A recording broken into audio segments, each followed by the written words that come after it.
Welcome to Grand Prix, your go-to channel for the fastest updates in Formula One.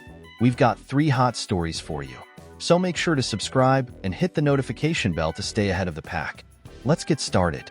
It's race week for the highly anticipated Monaco Grand Prix, one of the most unique events on the Formula One calendar.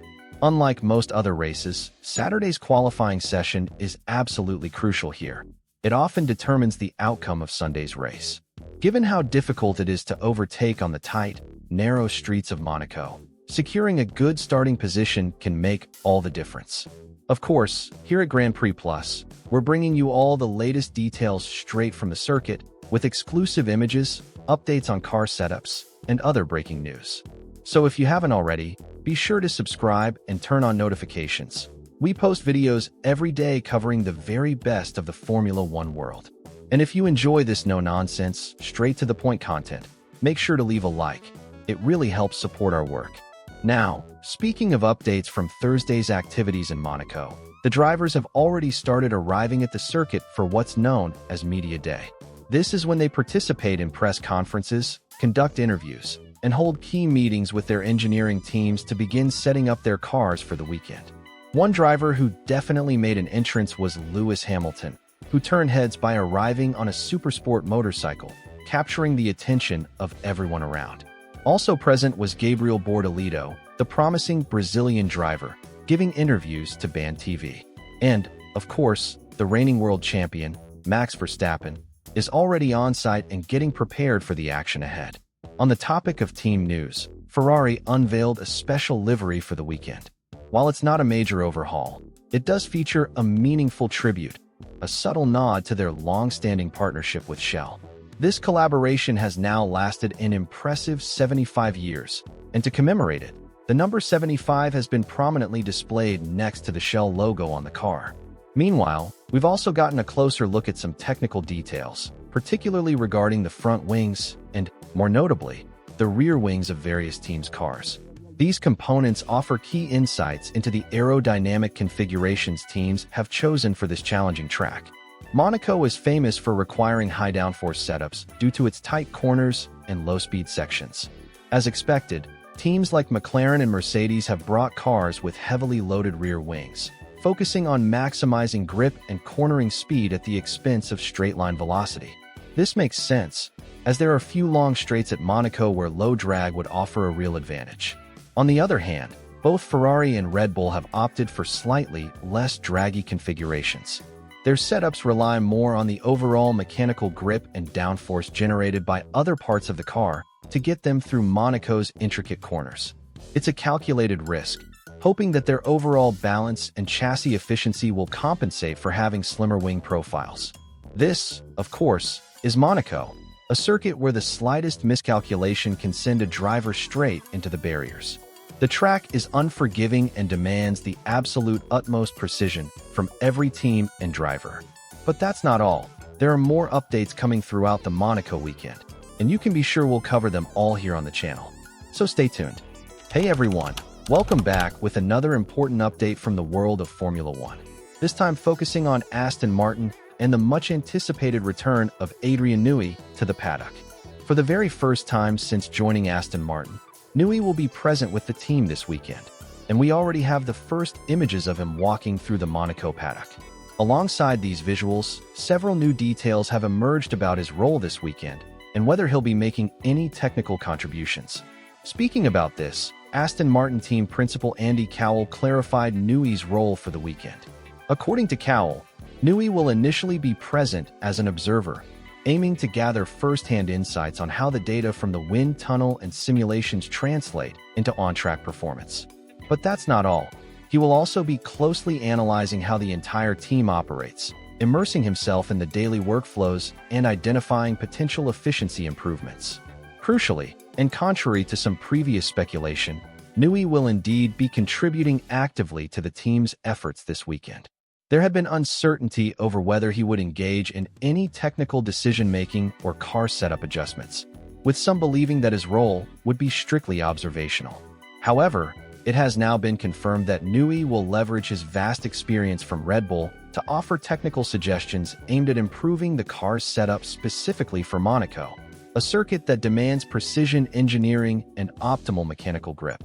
Andy Cowell emphasized that Newey will be identifying strengths and weaknesses in both the car and the team's operations, and will be fully involved in all technical meetings throughout the weekend. His input is expected to shape the setup of the car, ensuring it operates at peak performance on the unique and challenging streets of Monaco. Furthermore, it is anticipated that this is not a one-off appearance. Newey is expected to attend several more races this season. The goal is for him to gradually integrate with the team, familiarize himself with its processes, and, of course, contribute to ongoing development. This incremental involvement is designed to ensure that by 2026, when the new regulations come into force, and when Aston Martin aims to fully unleash their new technical package, everything is perfectly aligned. The hope, as always with Newey, is that he will help propel Aston Martin to the top of the grid, something that both he and the team are deeply committed to achieving. With Monaco being a circuit where driver skill and car setup are paramount, having someone of Newey's caliber and expertise embedded within the team could prove to be a significant advantage. His extensive knowledge of aerodynamics, chassis dynamics, and race strategy, which helped Red Bull dominate for over a decade, could make a real difference for Aston Martin this weekend. As we look ahead to the race, expectations are running high. With Newey now on site, closely involved and offering his valuable insights, there's a palpable sense of optimism within the Aston Martin garage. Could this be the turning point that allows Aston Martin to achieve a strong result in Monaco and signal their intentions for the remainder of the season? Let us know your thoughts in the comments below. Do you believe that with Adrian Newey now actively participating, Aston Martin can secure a notable result this weekend in Monaco? And more importantly, do you think his presence will be the catalyst that transforms Aston Martin into a title contender as we head into the 2026 era? Stay tuned here at Grand Prix Plus for all the latest news and exclusive insights from the F1 paddock. Hello, my friends. Here's a quick but important update about this weekend's Monaco Grand Prix. If you don't want to miss any of the latest F1 news, make sure to subscribe and turn on notifications. We post daily videos just for you.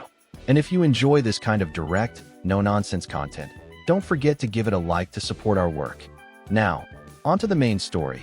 During Saturday's qualifying session at the iconic Monaco circuit, a situation unfolded that quickly became the center of attention.